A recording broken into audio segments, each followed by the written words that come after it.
So you fuckers tell me, what do you know? A lot of faggot middle-class kids wearing long hair and trendy clothes.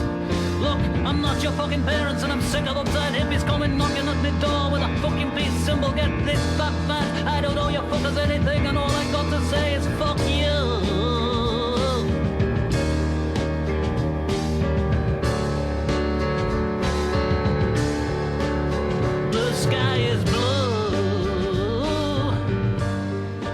Estamos começando mais um podcast Catching Up. Eu sou o Mário. E eu sou o Davi. E hoje a gente está conversando aqui no estúdio novo. Então vai mudar o barulho de avião e latido de cachorro. Vão ser outros aviões e outros cachorros. Mas com o tempo a coisa melhora. Vai ter microfones mais profissionais. Vai melhorar um pouquinho a qualidade de som. Vai facilitar talvez um pouco para o Davi, que edita o nosso podcast também. Esperem coisas melhores aí. A qualidade vai melhorar. Além disso, aproveitando que a gente está de estúdio novo, a gente também vai começar a fazer o podcast de uma maneira um pouquinho mais ágil, um pouquinho mais diferente do que a gente vinha fazendo. Não mudando o estilo, mas mudar o jeito que a gente distribui. Então a gente vai, em vez de fazer um podcast a cada 15 dias, longo, com 2 horas e alguma coisa... As recomendações eram um extra do episódio e acabaram tomando quase metade, quase toda vez. E aí a gente, preocupado com isso e com o ritmo também do podcast que muda, a gente decidiu dividir o podcast em 2, uma parte de recomendações e uma parte do tema da semana, então da quinzena. Então uma semana vai sair recomendações, na semana seguinte sai o tema da quinzena, daí... Nada impede da gente criar sessõezinhas e fazer 2 temas ou 2 recomendações, enfim. Isso. Só pra gente ter a liberdade aí de poder soltar mais episódios com mais frequência e tomar... Sem sobrecarregar nem o editor, nem você que ouve. Então há menos tempo seu. Nem todo mundo tem o hábito de ouvir episódios longos. Como eu faço eu deixo uma playlist sempre rodando. As coisas que vão saindo que eu gosto, eu coloco na playlist pra tocar depois, em tal ordem. Então, pra mim, não importa se o podcast é longo, porque eu vou pausando de acordo com o decorrer do dia. Mas eu sei que tem gente que não gosta, que prefere ouvir do começo ao fim. Então, pra ter piedade com quem faz assim, a gente vai separar. Acho que vai ficar mais legal. A gente vai ficar mais em contato, porque vai aparecer mais vezes por mês. E agora que você tá falando, eu até me questionei uma coisa, assim. Você monta suas listas sem parada, né? Tipo, um atrás do outro. Sim. Antes era ótimo isso que o app de podcasts da Apple mudou, né? Eles vão mudar toda vez, né? Quando você estiver acostumando com esse, vai vir um outro... que nem horário de verão. Mas você tem o costume de ouvir podcast fazendo o quê? Tudo. Tudo não, mentira.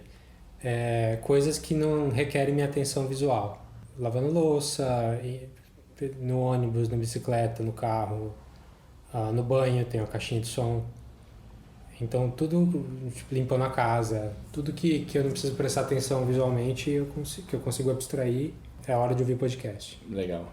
E vocês ouvem podcast quando? Eu ouço correndo e no carro, quando o tema é muito bom e eu tô empolgado para ouvir logo. E agora eu vou voltar a ouvir no banho, porque eu tinha minha caixinha de som do banho, tinha ido pro Beleléu. E agora tem uma nova bonitinha lá, então agora dá pra voltar a ouvir. Inclusive ela é boa, alta. Ouça a gente no banho. Isso. Mas então, pra não perder um hábito aqui, antes da gente falar do tema da semana, eu queria só comentar rapidinho a estreia da semana passada, né? Vamos falar sobre o que a gente vai falar, né? Afinal tem gente que ouve só até pra saber se o tema interessa ou não.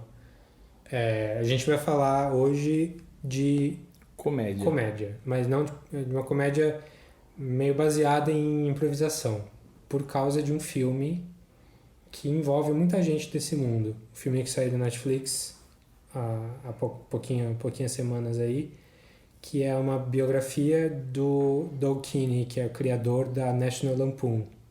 É uma revista que deu origem a muita coisa de comédia dos anos 70 para cá. Mudou o jeito que a comédia era feita, eu acho, né? E envolve muito grupos de improvisação também, que vão gerar o Saturday Night Live depois, enfim, a gente vai falar sobre esse filme. A gente sempre fala um pouquinho de comédia aqui, de stand-up e tal, mas a gente nunca aprofunda. Então hoje a gente vai falar um pouquinho mais sobre isso. Esse vai ser o tema principal. Mas antes disso a gente vai falar... Pra não perder o hábito da estreia da semana passada. Acho que até dividiu um pouco os corações, eu não sei como é que ficou no geral a mídia. Eu tô vendo todo mundo amar. Eu também tenho visto uma... E aqui a gente vai ser a voz dissidente aí. A gente não gostou do Black Panther muito.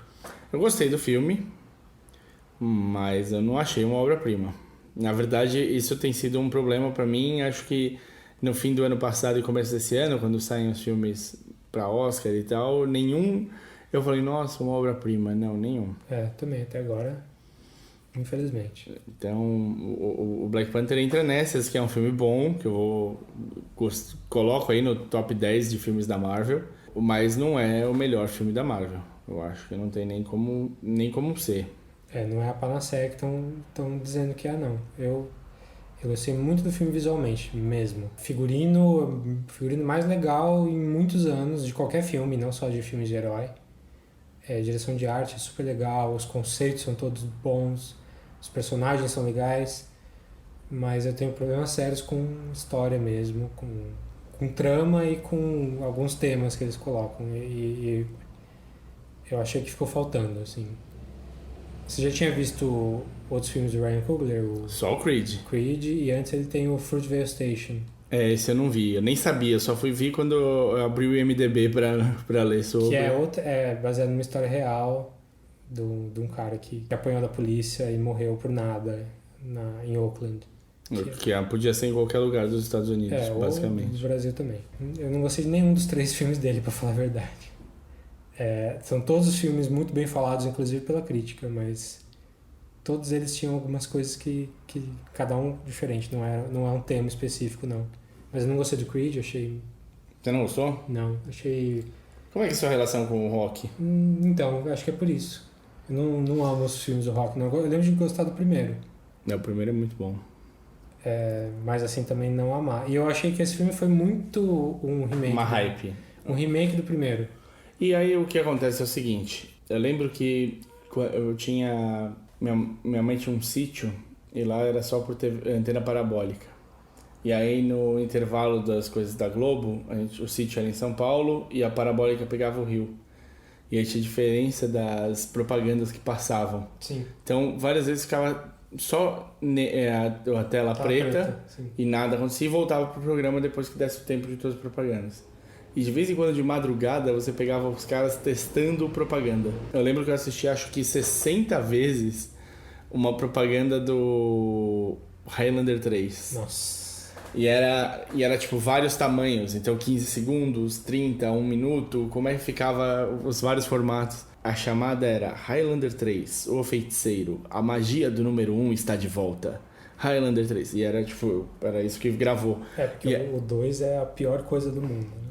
E aí tudo que desanda, e o primeiro era bom, a chamada, o caminho é tentar fazer, copiar o que deu certo. Então, o Star Wars 7 é ótimo, eu adoro, mas é muito reminiscente do Star Wars 4, Uma Nova Esperança. Sim. Creed é bom filme, mas ele é muito baseado no caminho do Rock no primeiro filme. Sim. Então, é um jeito de você garantir que a história que deu certo vai dar certo de novo e você ganhar nova audiência.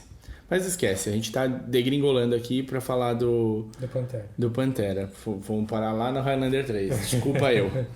Mas eu acho assim, visualmente ele é muito bonito mesmo.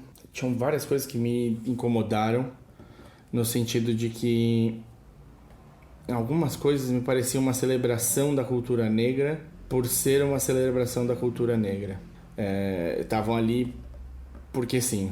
Isso... E não pensavam no histórico do personagem, no histórico de Wakanda. E no final, assim, a parte interessante é que eu conheço o Pantera, eu li algumas revistas dele, mas eu nunca fui fã do Pantera. Então eu não li o Pantera a fundo.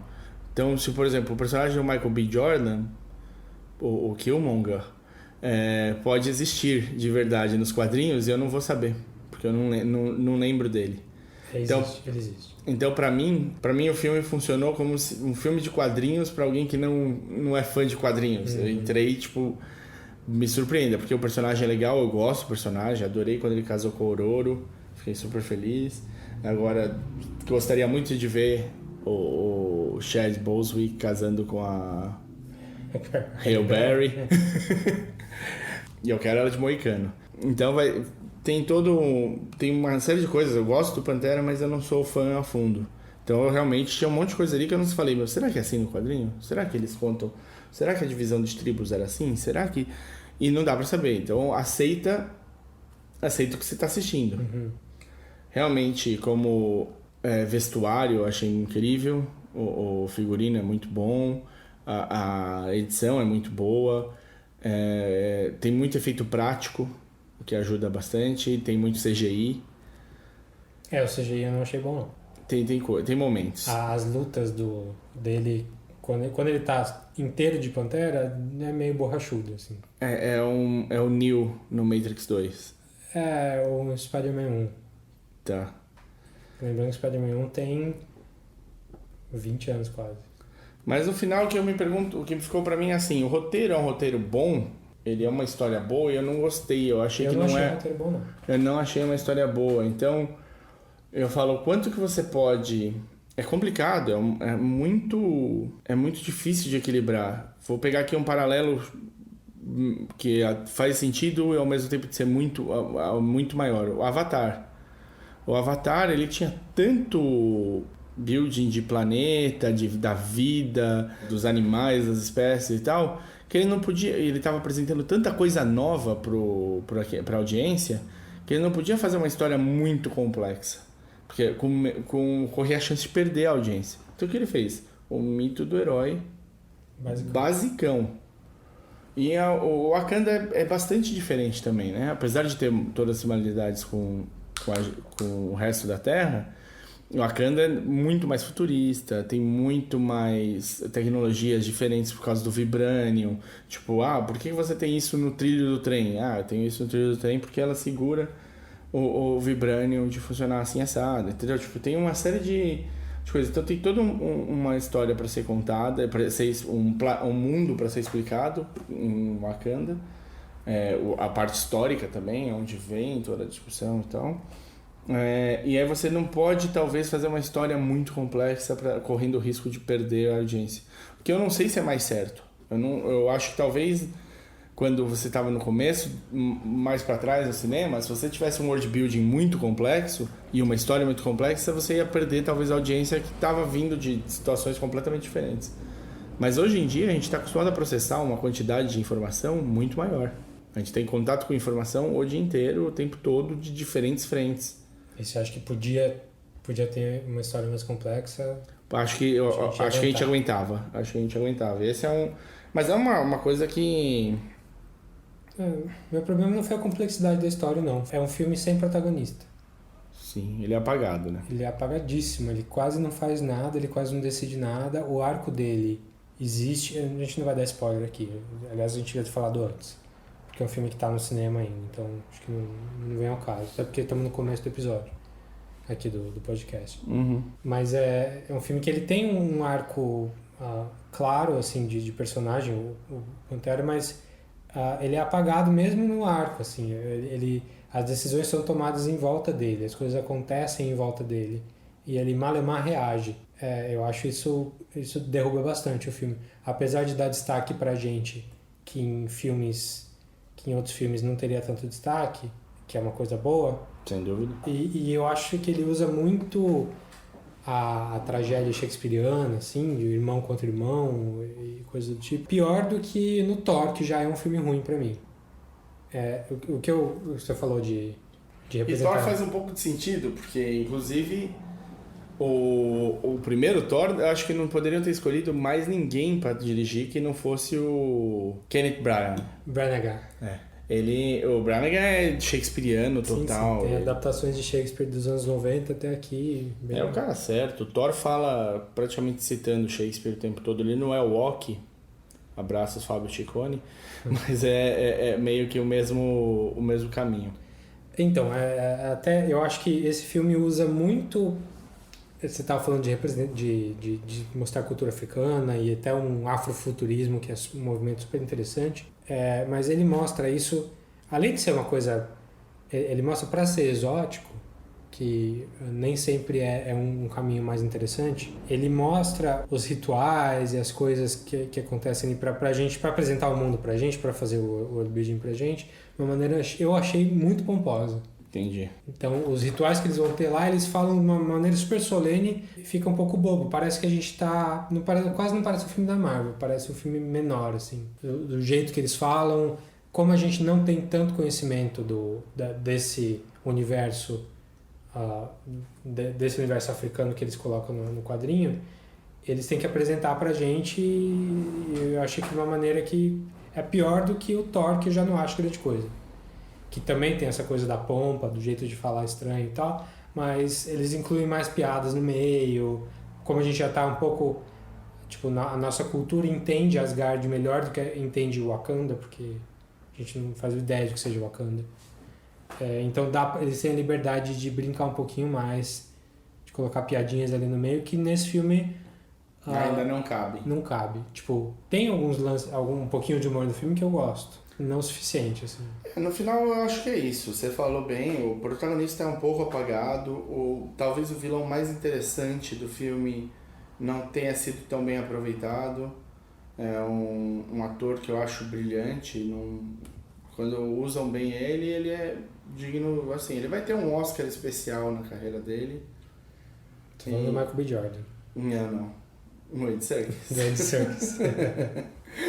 Olha lá. Com certeza. Tanto o Andy Serkis quanto o Doug Jones, eles vão ter um Oscar diferenciado aí na carreira, porque... Eles são pioneiros da representação em captura de movimento, né?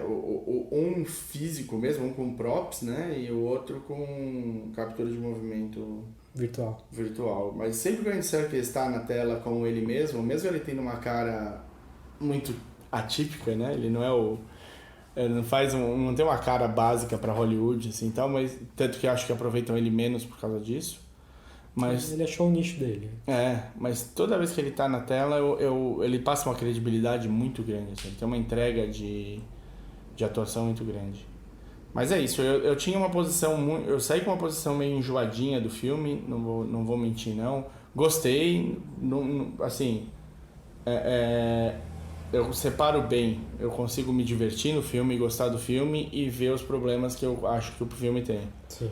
E aí eu saí e acabei lendo uma matéria do UOL Entretenimento do lançamento do filme no Quênia. E como lotaram as sessões e quanto que eles ficaram felizes, se sentiram representados.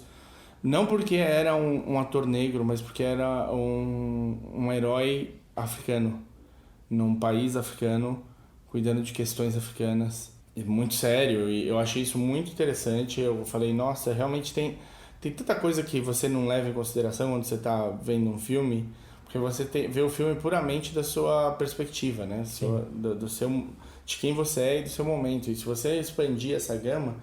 E ali, quando eu li essa matéria, olha, vou ser sincero, nenhum deles falou, nossa, o roteiro é maravilhoso, nossa, o personagem tá incrível, ou nenhum deles entrou no mérito das coisas que a gente aqui falou mal. Gosta de falar, né? Eles entraram no mérito disso, de historicamente esse ser o primeiro, ser um marco, passar mostrar a África para o mundo de novo, colocar uma coisa como algo positivo e não negativo, não fazer esse paralelo. Falaram super bem do figurino, super bem das tradições, super bem do visual do filme, que são coisas que a gente também falou, mas eles falaram com orgulho. Sim. E isso, pra mim, a hora que eles falaram isso, eu falei, esquece, eu não tenho nada o que falar desse filme. Eu reconheço assim 100%. Em termos de representação, esse filme é importantíssimo. Não só a representação negra, mas a representação africana mesmo, como você falou. E feminina, né? Feminina também. Mulheres têm papel importantíssimo no filme inteiro. São as mais importantes, eu acho, no filme. E realmente, tipo, o filme, a razão de existir do filme já tá aí. O filme já cumpriu o seu papel. Mas, tipo... das coisas que a gente acha importante assim, a gente espera que elas sejam boas em outras coisas também. Tipo, podia ser não só um grande filme para representar esse tipo de cultura, podia ser um grande filme E também representar. Exatamente. Tem pra gente não ficar aqui dois brancos falando mal do filme, tem um artigo que eu vou linkar no episódio de um cara chamado Christopher LeBron, do Boston Review, que diz, o título do artigo é Black Panther is not the movie we deserve, que é uma análise bem profunda, cheia de spoiler, então obviamente só lê depois de ter visto o filme. O cara é negro, ele é um ativista, fala sobre isso bastante, e ele explica bem melhor do que a gente as falhas mais sérias do filme, inclusive em termos de, não de representação, mas de como eles podiam se fazer melhor, inclusive para representação. Recomendo bastante, o artigo é bem legal. Eu não concordo com tudo que ele fala, mas eu tô bem no campo dele. Assim. Ele foi para uma direção que tem mais a ver com o que a gente sentiu. Assim. Então é isso, Black Panther... Tá nos cinemas, vai estar nos cinemas, estará nos cinemas, provavelmente até sair Vingadores, porque filmes da Marvel fazem dinheiro. Pois é. Então, que bom que tá fazendo dinheiro, mas podia ser melhor. Vamos falar do Futile. Vamos falar, como é que em português ficou Fútil e Inútil? Ah, é? Acho que sim, no Netflix. Então, Fútil e Inútil no Netflix. Filme com Will Forte, que era um cara do SNL, que é o MacGruber. E é o Último Homem na Terra. É o Last Man on Earth. Que era uma série que eu queria gostar, mas não... Eu também me esforcei. Vi ali a primeira temporada. Mas é um filme com ele, dirigido pelo David Wayne, que a gente vai falar aqui um pouquinho, que é um cara de comédia aí dos anos 90, era um moleque nos anos 90 e veio fazendo sucesso meio nas margens até ter um profile um pouco maior aqui na última década aí. Com o entourage dele, né? Ele e mais uma galera, mas a gente vai chegar lá. Como a gente falou no começo, a biografia do Doug Kinney, um estudante de Harvard estudante de literatura inglesa em Harvard. Que trabalhou numa revista chamada Harvard Lampoon, que é uma revista centenária, só da faculdade, bem aristocrata. É uma revista de comédia, mas é uma coisa bem tradicionalzona de milionário, de filhinho que vai para Harvard. Só que ele e o companheiro dele, Henry Beard, se deram tão bem nessa história que eles decidiram fazer a revista nacional. Na verdade, assim, a Harvard... A ideia, basicamente, né, do filme é analisar a vida no Fútil e Inútil, é analisar a vida do Doug Kinney, né? Ele fala do Henry Beard, mas ele não entra loucamente no que aconteceu pro Henry na vida dele e tudo mais. Sim, a história é do Doug Kinney. Could you just introduce yourself? My name is Doug Kinney. I started the National Lampoon. What if you say, I was the man who changed comedy forever, but I couldn't change myself? Really? Blow me. If we're running our own magazine, we can do anything we want. We can publish knock-knock jokes. Knock-knock. Who's that? Me. Me who? Me not doing the magazine. That can go in issue 1. Pra explicar, porque eu realmente, eu tinha ouvido falar da National Lampoon. A gente conhecia, pelo menos da minha geração, assim, aqui no Brasil, a gente conhece o National Lampoon porque era o título do... Clube dos Cafajestes. Academia de Polícia, Locademia de Polícia, National Lampoon's Police Academy. O Clube dos Cafajestes foi o primeiro, né? Foi o que eu acho que é a primeira vez que eu ouvi falar. O National Lampoon Animal House. O Animal House. Chama Clube dos Cafajestes. Nossa senhora. Sim. E o Caddyshack chama Clube dos Pilantras. Sim, é que eu tô falando, eu conheci o Animal House e o Caddyshack depois. Entendi. Apesar deles serem anteriores e muito mais importantes. Mas o que veio pra cá era o National Lampoon's Academia de Polícia, o Férias Frustradas. Que aí já...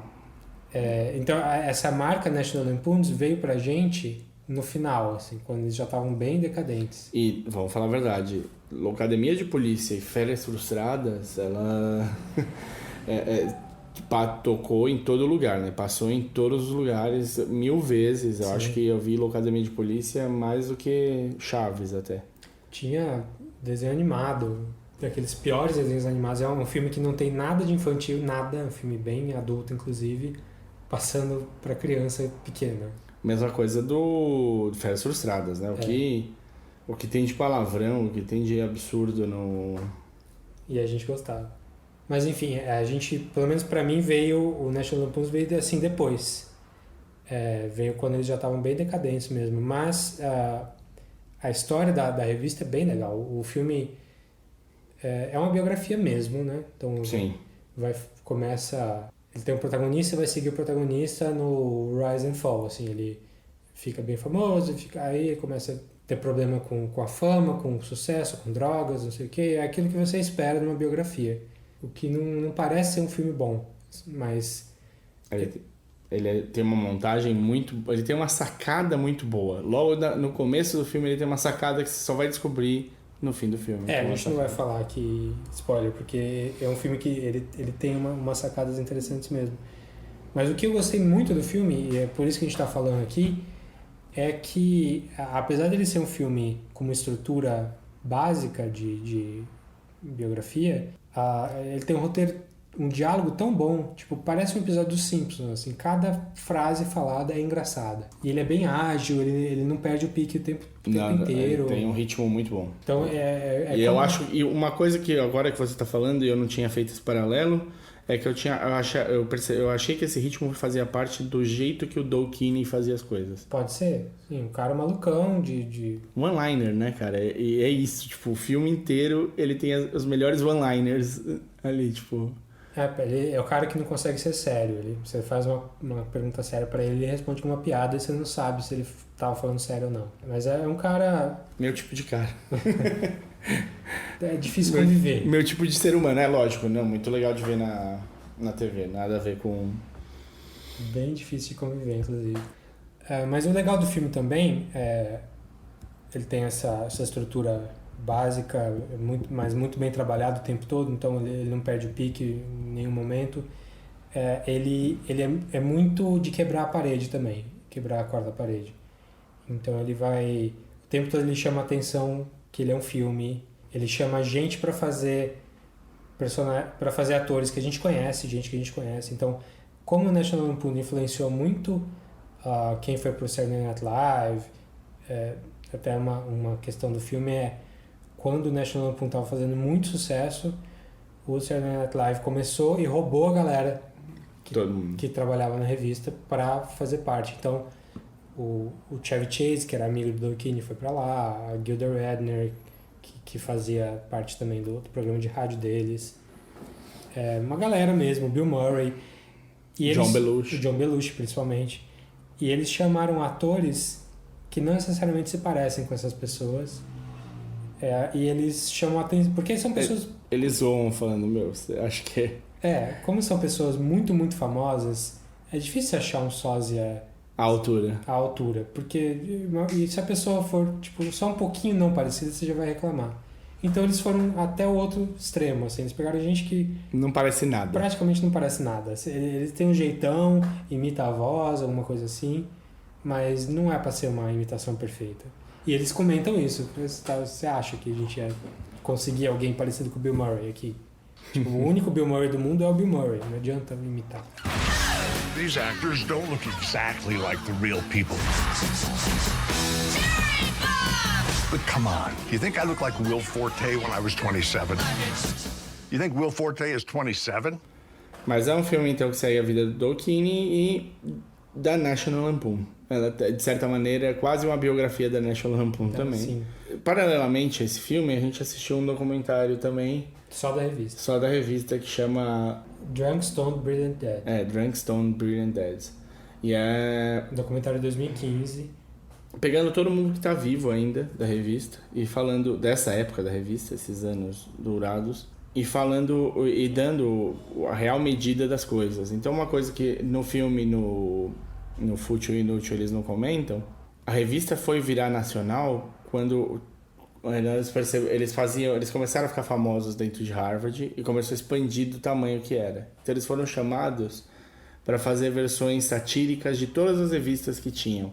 Fizeram uma versão satírica da Cosmopolitan, da X-Bolinha e até chegar na Playboy. E quando eles estavam fazendo... Quando eles fizeram da Cosmopolitan, que foi, acho que, a primeira, é isso? Acho que sim. eles colocaram... E assim, foi a Cosmopolitan que chamou eles para fazer uma paródia da própria revista.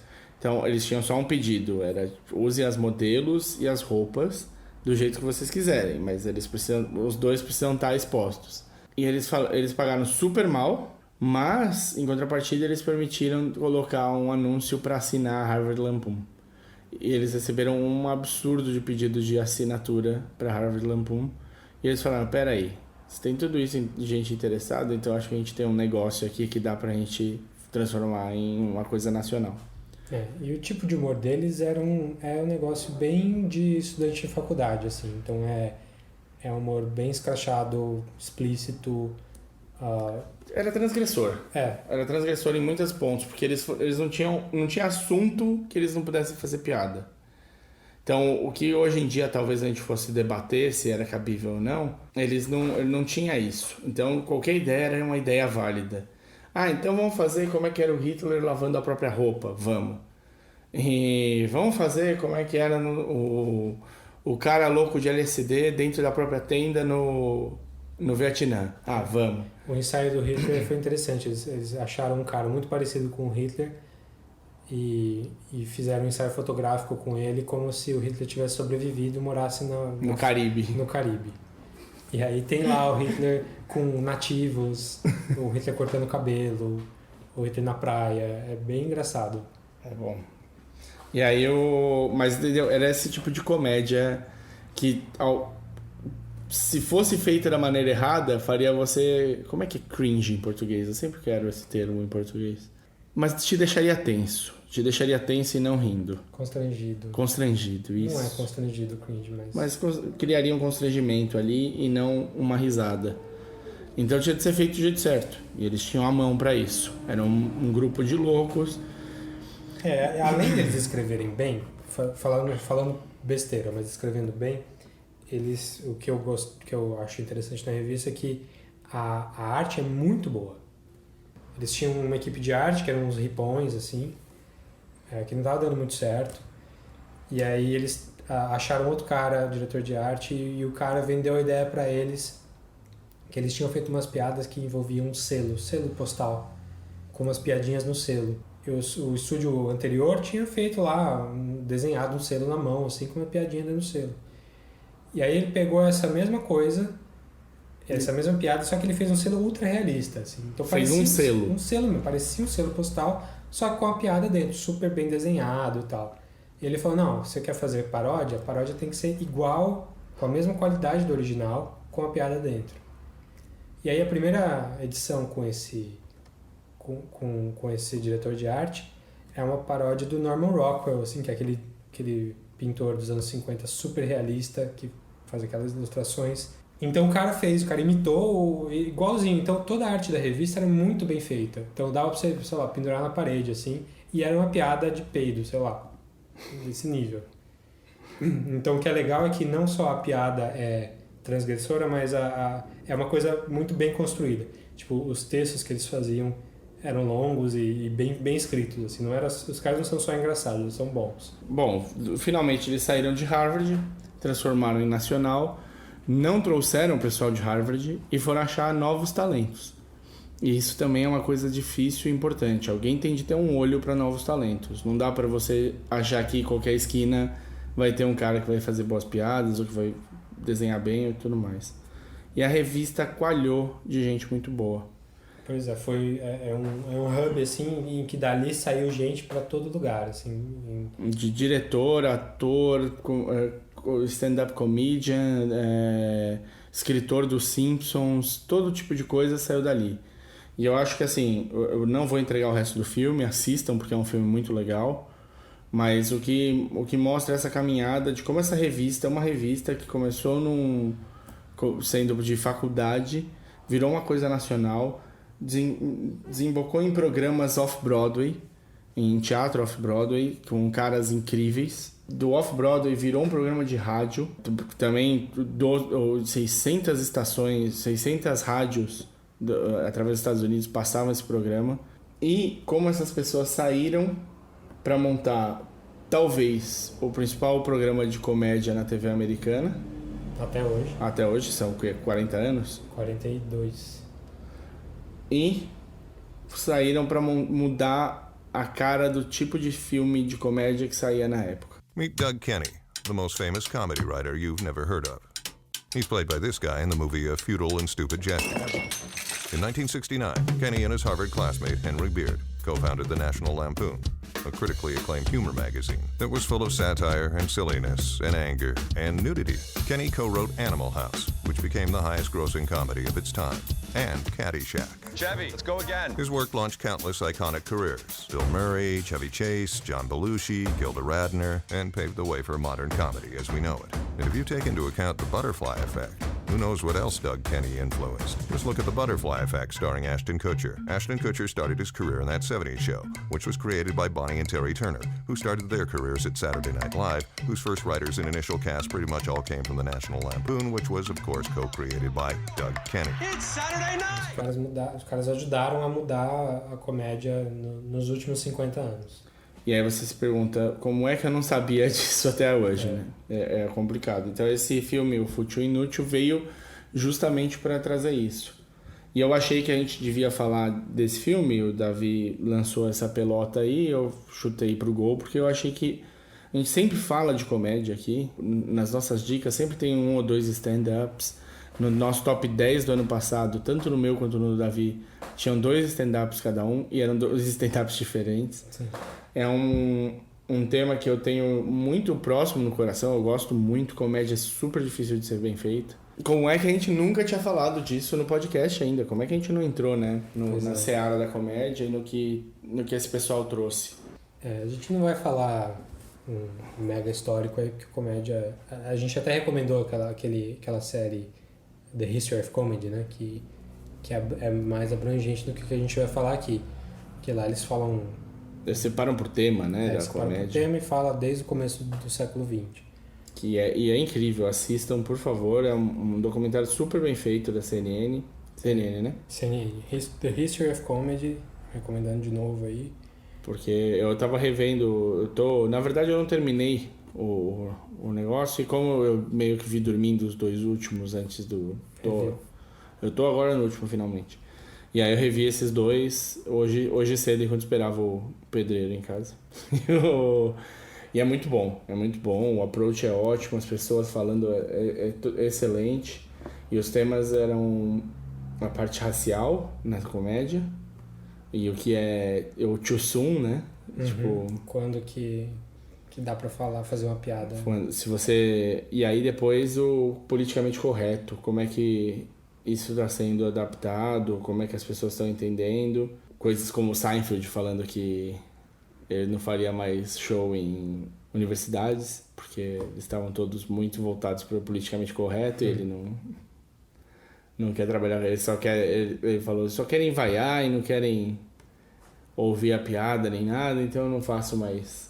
E é engraçado, né? Eles falam também, tem aquela, logo depois do 9/11, que é aquele comediante baixinho, estranho pra caramba. Gilbert Godfrey, a voz do papagaio Iago do Aladdin, aquela voz estridente. Inclusive a dublagem brasileira é igual. Ele é muito bom, o cara, e a dublagem brasileira no geral é boa também, velho. Mas essa específica tá igual. A voz dele tá igual. E ele faz uma piada com o 11 de setembro, meio que mata a plateia inteira.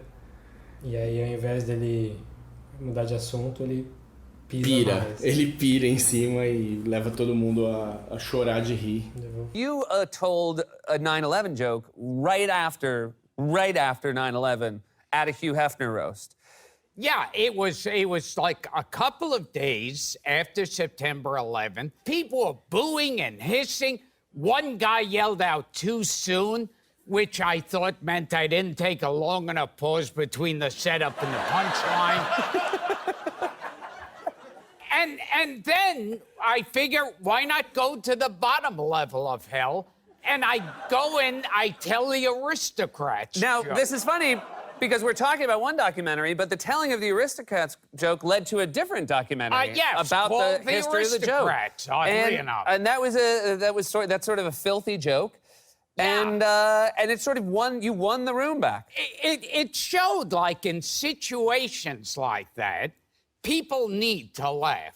Mas não dá, né? Abordar toda a história da comédia, acho que nem ali no Rich of Comedy eles entram, porque eu não lembro de ter visto Monty Python direito. Não, eles é só focado nos Estados Unidos. Só nos Estados Unidos. Então, a gente vai falar de história da comédia, dessa ala da comédia dos anos 70 pra cá, mas a gente não vai falar de Monty Python, porque Monty Python vai ter um episódio só pra eles em algum momento, porque eles merecem no mínimo um episódio. Né? Sim. Monty Python pra mim a coisa melhor de comédia que já foi feita assim, na história. Quem que apareceu ali no National Lampoons que fez sucesso? Eles deram muito bem com o pessoal de improvisação de Chicago e de Toronto, lá de um lugar chamado Second City. Que é bem famoso, na verdade. Assim, a gente tem muito pouco acesso aqui no Brasil ao material, mas se você for ver, hoje em dia, mesmo o pessoal do Saturday Night Live atual, tem gente que passou pelo Second City. Sim. Os recentes, o pessoal mais recente assim, que fez muita carreira lá, a Tina Fey veio de lá, por exemplo. Tina Fey e Amy Poehler. Mas do cast clássico, assim, daquela época lá, o Bill Murray estava lá, o Harold Ramis, que é o diretor do Caça-Fantasmas. Ele é o Egon. Ele é o Egon, ele é escritor do Caça-Fantasmas. Eita, caralho. Ele é escritor, Por que eu pus um R? Quem que é o diretor? É o Ivan Reitman. O Reitman, que tá também ligado ao Lampoon. Que é o diretor do Caddyshack. O diretor do Caddyshack era pra ele ser diretor do Lemmings, não? De uma das peças da Broadway deles, que o Harold Ramis... por causa do Ramis que eu pus o R no Ramis. O Harold Ramis é o Egon do Caça-Fantasmas, mas ele é o diretor do Groundhog Day, do Feitiço do Tempo. Que é com o Bill Murray. Que é com o Bill Murray, que é um dos meus filmes preferidos também. Tá aí no... Fácil de... Mas enfim, então tem o Bill Murray, a Gilda Radner, que também fez parte da primeira leva do Saturday Night Live. Mr. Santa, for Christmas, could I please have a Busy Brenda Mystery Action Vacuum Cleaner doll? No, honey. Sorry. Could I have, a battery-operated dog family? No. Could I Flexi the Pocket Monkey? No, you may not have Flexi the Pocket Monkey. Mr. Santa, could I have, a Ready Ranger mobile field Oh, I'd have to go all the way out to Corvettes to get that. Forget it. What else? Could I get just a little tiny Nerf ball? No Nerf ball. Could I get a Vic Hadfield hockey game? Oh, a Vic Hadfield hockey game? Yeah. Well, no. Ha! Chevy Chase. Here's Dr. Chevy Chase with this simple test. How can I really know if I'm a humorous person or an average run-of-the-mill I-don't-get-it type? Well, it's often better to find out if you're funny in the privacy of your own home first. Right now, unplug your radio and take it into the bathroom with you. We'll give you 5 seconds to get there.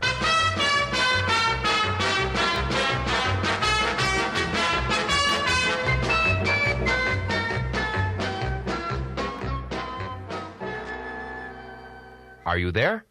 Good. Plug the radio in and stand in front of your bathroom mirror. Don't be embarrassed. You're all alone. Simply follow instructions. Now, insert the pinky fingers of your left and right hands, respectively, into the left and right corners of your mouth, like so. Pull hard so that your lips peel back and you can see your teeth. Are you looking at yourself in the mirror? Is it funny? You've probably started chuckling already, haven't you? A good sign. Here comes the final and most important test to help you find out if you indeed have a sense of humor. Open the cabinet and remove the blade from your razor. Close the cabinet and stare at your face briefly. No smiling or cracking up. Now, quickly, just as fast as you can, slit your left wrist, taking care not to cut the tendons. Only the blood vessels should be severed. Repeat with your right wrist. Okay? Now, if you thought I was serious about slitting your wrists, you blew it. And clearly you don't have a sense of humor at all. If, however, you thought I was only kidding, you're right. Gente um pouquinho menos conhecida pra cá. O Jim Belushi, o John Belushi... O John Belushi era o astro dessa galera. O John Belushi era o rockstar, eles mesmos falam, porra, com aquela voz... O cara faz comédia e canta bem pra caralho, é difícil. Pois é. E morreu cedo, né? Esse queimou rápido. Era uma época complicada em Hollywood, em que eles não sabiam o quão mal podia fazer cocaína para as pessoas, né? Então, desenvolviam... Tem uma cena no Fútil e Inútil que é um absurdo de, tipo, cocaína que tem na casa, assim, Os caras usaram bastante talco ali. Foi um desperdício de talco. Mas então esse pessoal aí foi chamado para fazer a Radio Hour, National Lampoon Radio Hour, que é um programa de rádio que é super engraçado, que era um programa, praticamente um sketch comedy de rádio, no rádio. This is a public disservice message from the National Lampoon Radio Hour. Never send care packages to the so-called starving families in Europe, because they're not starving at all. Can you afford to live in Europe? No. You can't even afford to visit Europe. And do you know what they do with the care packages you send? They whack them with their polo mallets and kick them into their swimming pools and have a good laugh at your expense. Porque eles também vinham do sketch, né? O Second City trabalha com sketch. Improvisação e sketch, né? São as duas principais. Esse pessoal de Chicago, mas tem o pessoal do Canadá também, de Toronto, do Second City de Toronto, que aí tem mais uma leva de gente super famosa, tipo o John Candy, aquele mais gordo, que não estava no National Lampoon, mas ele acabou fazendo parte dessa turma mais pra frente no cinema. O Rick Moranis, a Catherine O'Hara, que é a mãe do Kevin McAllister lá do Esqueceram de Mim. Kevin! O Martin Short também veio de lá. Então é uma galera, assim, que hoje são semideuses da comédia, assim. Eles vieram desses grupinhos pequenos de teatro e de um pouco de TV. Eu acho que o que eu achei mais gostoso na história do National Lampoon, e que aí casa com Second City, porque deve ter sido igual, é a sensação de que era o momento certo, na hora certa, com as pessoas certas para fazer. E foi um período muito curto, né? Foi muito rápido que as coisas aconteceram e morreram. Então, quer dizer, National Lampoon durou muito tempo, mas com... A era de ouro deles foi nos anos 70. Com esse pessoal, com essa equipe, antes de todo mundo sair, antes de ter as brigas, antes de tudo, foi um período curto e foi um período brilhante, né? Um período de profunda criatividade. Isso me lembra, por exemplo, que, tipo, acho que os Beatles não têm 10 anos, né? 8 anos. São 8 anos. 62 a 70. 8 anos de banda, quantos, sei lá, N álbuns, porque os caras gravavam sem parar. E é isso, tipo, mudou o cenário musical. É a mesma situação, eu acho. É um paralelo cabível, né? E eu acho que você tá no meio desse momento de muita criatividade, de muito espaço, em que tudo é válido, tudo é aceito e tudo vai dar-se um jeito de ficar bom. Além de deve ser incrível, né? Essa possibilidade, também você tem de saber aproveitar muito bem, né? Tipo, você tem de saber...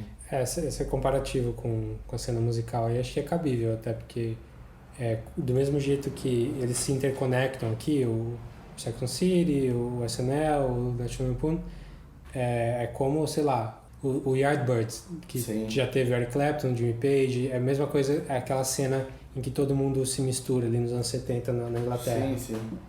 O Yardbirds da Led Zeppelin, Jeff Beck, abre para uma coisa absurda, né? É bem isso mesmo. Então foi um período bem criativo mesmo, que é curioso como ele chegou nos anos 80 corporativizado, assim, ele já chegou menos transgressor e mais dentro do mercado. Mas vamos vender, vamos fazer dinheiro. E aí tem as coisas que já não são mais tão... aceitas. É mais mainstream mesmo. Então o Caça-Fantasmas foi o maior filme de comédia de todos os tempos, assim, até, sei lá, não muito tempo. Não que seja ruim, pelo contrário, eu adoro, mas já era uma coisa muito mais palatável. Não, é muito mais fácil você mostrar o Caça-Fantasmas do que o Animal House. Sim. Pra uma criança. O Animal House foi o primeiro filme que o National Lampoon fez. E É um filme que eu vi pela primeira vez inteiro há, sei lá, 4 anos. Faz pouco. Tá fresco. Eu vi faz muito tempo. Eu queria ter assistido pro podcast, mas eu tive até um pouco de dificuldade pra achar ele com muito seed e tal. É legal, mas assim, não é um grande filme. Ele tem coisas muito boas. Sim. E uma das coisas que eu lembro de ter gostado muito, que não é... É a banda. A banda, exatamente. Puta, é fantástico. A banda é muito boa. É uma banda cover, assim, uma banda que tocaria numa festa de faculdade mesmo. I want you to know. I said I want you to know right now. You've been good to me, baby. Better than I've been to myself. Hey, and if you ever leave me, I don't want nobody else. Hey, I said I want you to know. I said I want you to know right now. You know you make me wanna.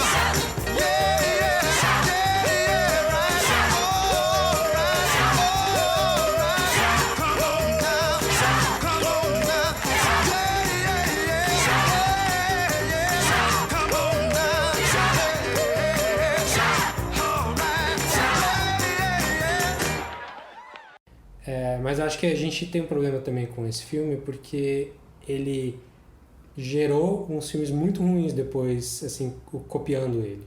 Tipo Porky's, por exemplo. Sim, e Porky's fez sucesso ainda. Fez bastante. É uma cópia descarada e muito ruim. O dos nerds lá, a Vingança dos Nerds. São filmes de faculdade, assim, que não existiam antes disso. Mas eu gostei, por exemplo, do Judd Apatow falando de quanto aquilo moldou o que é a comédia pra ele. E aí, quando eles mostram o Animal House e o que o Animal House montou, a árvore, né, do que saiu do Animal House e tal, que põe um monte de capa de filme em volta, tem várias capas do Judd Apatow ali, sim, tipo... Sim. O Superbad, por exemplo, também. É um filme de high school, mas é na pegada mais escrachada. Opa, assim. Sem dúvida. Talvez até o Se Beber Não Case, né? Seja uma coisa nesse sentido. É um pouco meio road trip, tipo o Vacation, não? Férias Frustradas. Férias Frustradas. O que mais que veio dali? Bom, a gente falou do SNL, né? O SNL eu acho que vale um capítulo à parte, rápido. Na verdade vai valer um episódio, mas como o principal mesmo que saiu dali foi a primeira turma do SNL. Que aí tinha todo esse pessoal que a gente falou. O Gilda Radner, o Bill Murray, o Chevy Chase e mais um pessoalzinho de fora. Que tipo foi uma coisa que a NBC apostou, chamou o Lorne Michaels, que é um canadense lá, que estava começando a fazer sucesso nos Estados Unidos, para ele montar esse time, e ele roubou uma galera do National Lampoon e fez já no horário nobre de sábado do Saturday Night, né, que chamava assim. Saturday Night ao vivo. Virou live depois. E foi sucesso desde o primeiro episódio. O primeiro episódio, inclusive, super bom, com o Billy Preston tocando e o George Carlin como host. Não tinha como errar, podia só ter os dois e daria certo igual. E ainda por cima tem um quadro muito bom do Andy Kaufman, que é a capa do filme dele com o Jim Carrey lá, aquele no fundo vermelho, assim, com tocando a música do Mighty Mouse lá do Sul. O famosíssimo quadro do Mighty Mouse. Esse é o primeiro episódio do SNL, tem tudo, isso acontece lá. Socorro, né? Não tinha muito como errar. Foi um negócio que foi transgressor, foi bom e que foi bom desde o começo e fez sucesso desde o começo. O SNL é um negócio assim... Mas talvez, e aí meu chute, a população já estava preparada para esse tipo de humor. Eles tinham tido Lampoon por tempo suficiente, o rádio do Lampoon era muita gente ouvindo, sim, muita gente lendo. Eles falaram, a tiragem era tipo de 1 milhão, mas passava de mão em mão de 12 a 15 pessoas. Liam a mesma revista, então eles tinham uma tiragem de 12 a 15 milhões, na verdade. A gente não faz ideia do poder de revista, porque hoje em dia não tem nada disso. Não. Hoje é tudo web. Mas era muito forte. Aí eles tinham a rádio com 600 rádios transmitindo o mesmo programa. Então, eles tinham shows. Acho que teve uma preparação do público para esse tipo de humor. Então, quando o SNL sai, Ele não sai num ponto em que ele precisa gerar um público e com medo, tateando, vendo se aquele tipo de piada passa. Não, ele já sai chutando balde. Sim. Ele já sai sabendo que vai dar certo. Ele tá com um bando de cara que tá, tipo, nadando de braçada na época. Sim. E é um negócio que não chegou no Brasil, né? Não. É uma coisa que a gente acaba tendo que correr atrás. A gente não viveu esses fenômenos, assim. A gente tem que correr atrás hoje com as coisas antigas, assim, que fazem parte da cultura lá. Então, tipo, o SNL antigo tinha no Netflix uma época, não tem mais. Eu acho no Hulu só algumas temporadas. Não é muito fácil de achar, não. E assim, a gente fala com tranquilidade sobre o Hulu, sabendo que quem tem acesso ao Hulu no Brasil é traço. Sim. Se passar de 1.000 pessoas, eu aplaudo. Não tem. Mas vale a pena, viu? É mais barato do que... Vale a pena, facilita a vida, você tem conteúdo muito bom, fácil na mão, Hulu tá produzindo séries interessantes, vale a pena, é uma coisa que é indiscutível, assim. Sim. Bom, a gente não vai falar do SNL, a trajetória deles, porque é muita coisa, a gente vai falar em algum outro momento. Mas... Quem passou pelo SNL que você pensa assim? Vale lembrar assim, no National Lampoon, além de todo mundo que a gente falou, quando a revista começou a degringolar, um cara que entrou para salvar um pouco a revista e segurou ela no auge mais um tempo foi um tal de John Hughes. Exatamente, que inclusive continuou usando essa galera que a gente falou aqui, até com Esqueceram de Mim, que é escrito por ele, que tem o John Candy e a Kathleen O'Hara, que a gente já falou, mas... Ele trabalhou numa época não muito boa da revista. Ele entrou quando a revista estava começando a degringolar. E aí depois ele começou com os filmes dele nos anos 80, que aí deslancharam, né? Outro cara de Chicago. Outro. Então, e no SNL, assim, só pra citar, se você gosta de um ator de comédia, ele provavelmente passou pelo SNL. E se ele não passou pelo SNL, ele quis e não conseguiu. Pois é. Ele tá triste porque não deu certo. Mas caras como Ed Murphy, Adam Sandler, o Mike Myers, Dana Carvey, os caras dos anos 80, vão lembrar um pessoal bom. Chris Rock passou por lá. O Larry David passou uma temporada lá. A Julie Louis-Dreyfus passou por lá também uma temporada só. É muita gente pra falar. Tem, literalmente centenas de pessoas. E das centenas tem pelo menos 100 que a gente conhece por nomes. Sim, os atuais, né? Os últimos que saíram, tipo a Tina Fey, Amy Poehler. Acho que a última grande que teve foi a Kristen Wiig e o Bill Hader. Sim. E acho que quem tá segurando esse cast hoje em dia é a Kate McKinnon, né? Sim, a Kate. Que é a nova Kristen Wiig. Kate McKinnon eu tenho dificuldade, eu adoro ela, mas eu não consigo entender ela muito. Então, tipo, fora do SNL, quando você vai conversar, tipo, você vê entrevistas dela, ela parece... Ela é meio estranhona, né? Ela parece louca demais, assim. Mas tem a Leslie Jones, que também é forte, e tem o Kenan Thompson, que vai fechar o SNL. Ele vai apagar a luz e fechar a porta. Porque... mas tem alguém que tem mais tempo de casa que ele, que é o Darryl Hammond. O Darryl Hammond, mas ele tá cada vez fazendo menos, né? Ele fez o maior tempo de cast, que foi, sei lá, 12 anos, uma coisa assim. Aí ele saiu, e aí ele voltou depois que o Don Pardo, o locutor, morreu. Sim. Pra fazer, até hoje ele faz a locução do SNL, de chamar os atores e tal. E ele começou fazendo Trump, até o Alec Baldwin pegar o emprego dele. Sim. Mas então, tipo, o Kenan Thompson só não tá há mais tempo que o Darryl Hammond, e acho que não vai tá. Mas é isso, assim, o que você gosta de comédia provavelmente passou pelo SNL em algum momento. A minha equipe preferida é do comecinho dos anos 90, finzinho dos 80, que tem o Dana Carvey, o Phil Hartman, que é o... Phil Hartman foi maravilhoso, outro que foi embora cedo. O cara morreu assassinado pela esposa. Foi foda. O Mike Myers. O Mike Myers, ele chegou... eu gosto, mas, tipo, não necessariamente ele, assim, certo. O Phil Hartman, pra mim, é o mais engraçado de todos. É um puta ator, é o cara que faz, nos Simpsons, ele fazia, né? O Troy McClure, ele fazia um monte de voz mais pomposa, assim, nos Simpsons. Ele fez aquele de rádio lá, como é que era? Uma série. News Radio. News Radio. com o cara do Kids in the Hall, com o Dave Foley. Sim. E aí entra no Kids in the Hall, que é outra trupe também que valia a pena a gente falar eventualmente. Talvez num programa junto do SNL. O Kids in the Hall também é do Canadá. Não é do Second City, mas é chancelado pelo Lorne Michaels, inclusive. Gosto bastante. Eu também, foi quantas 4 temporadas? 5. Ele passava no Brasil, quando eu descobri isso, eu tinha menos de 16 anos. Ele passava no Multishow. Ele começou na HBO americana. Não sei se ele passou na HBO daqui. Não, acho que nem tinha HBO ainda aqui, quando passava. Década de 90. 80. A HBO tinha no Brasil, desde os anos 80. É mesmo? Não sei se tinha a mesma programação. Na TV a cabo que eu tinha, não tinha HBO. Mas tinha Multishow e Multishow tinha o Kids in the Hall. E aí era assim, no começo era o momento que eu mudava de canal. Sei lá eu porquê. Eu achava a abertura estranha, talvez. Nossa, eu adoro aquela música, adoro.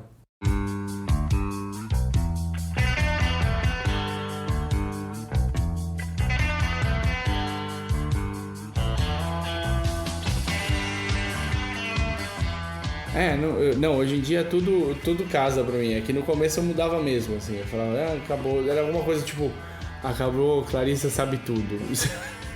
Vou mudar de canal. Acabou Rain Simpy, né? Uma coisa que eu via com mais gosto. E aí e começava Kids, e aí eu trocava. E aí um dia eu deixei. E aí nunca mais até o que eu assistia antes perdeu um pouco em comparação. Os caras são muito bons. Os caras são o Monty Python fora da Inglaterra. O Monty Python canadense. Por isso que eu até pensei, talvez, quando eu fui falar, talvez junto de um episódio de Monty Python. Pode ser também, pode ser. É que ele tem o sangue do Lorne Michaels ali pra ligar as coisas. Com o SNL, A gente pode fazer um especial Lorne Michaels, sei lá. E tem gente que... Falar de talk show também. Tem gente do Kids in the Hall que trabalhou no SNL como roteirista também. Até como cast member, mas tipo uma temporadinha só, isso aí. O Finn Hartman não chegou a passar pelo... Não, o Finn Hartman veio do Groundlings. Que é outro... tem o Second City em Chicago e em Toronto e o Groundlings em Los Angeles. É verdade. É outra turma que eles se complementam. Se pegar os dois, assim, tem 90% do cast do SNL, em todos os anos. São os dois grandes grupos de... Eixos de comediantes. De sketch comedy de improvisação. Mas, cara, improvisação pode ser tão chato, cara. Tipo, tinha uns programas na MTV de improvisação que eu achava um porre. Tipo, pega essa laranja, finge e vai, cria uma história com essa laranja aqui. Então é difícil ser bom, assim. Quando é bom, é muito bom, né? E meio que mudou... Mas eu acho que a improvisação... Me corrija se eu estiver errado, eu provavelmente vou estar. A improvisação desses grupos de improvisação que ia pra TV, eles não começavam do... Pega essa laranja e cria alguma coisa com isso. Eles já tinham uma ideia base, e aí quando começava, eles improvisavam em cima daquilo. Mas assim, tem vários estilos, né? Tem uma noite que eles vão improvisar tudo. E aí a plateia vai falando e aí eles têm aquele yes and, né? Que você propõe uma ideia e passa a bola pro outro e o outro nunca pode gongar a sua ideia. Ele tem que construir em cima. Ele fala yes and e aí constrói a piada em cima daquilo. Mas aí é uma coisa meio Whose Line Is It Anyway? É isso. A improvisação é isso. Inclusive tem um filme... Sobre esse universo de improv, assim, dirigido pelo Mike Birbiglia, que a gente falou no outro episódio lá. O segundo filme dele, depois do Sleepwalk With Me, ele fez mais um filme chamado Don't Think Twice, com uma galera boa também, com o Keegan-Michael Key, do Key and Peele, que ele é o protagonista do filme, com a Gillian Anderson, do Community, e mais uma galera comediante mesmo, enfim, esse filme é sobre é sobre uma trupe de improvisação, assim, eles mostram bastante como funciona, e um deles é escolhido pro SNL, que não é o SNL, mas é feito para ser o SNL, e como que a galera trata ele... A diferenciação, né? Como que, tipo, só ele conseguiu, os outros não, então tem aquela questão de inveja artística e... Porque ele... O material dele nem era tão melhor que o meu, assim. Não é um grande filme, mas é bom, é legal. Eu gostei do filme. E se você se interessa por esse tipo de comédia, vale bem a pena. Antes da gente fechar, eu queria falar um pouquinho do diretor do filme que a gente tá falando, do David Wayne. David Wayne, que ele veio também de uma trupe nos anos 90 da MTV, de um grupo chamado The State, que tem no Hulu também, quem tem acesso aí.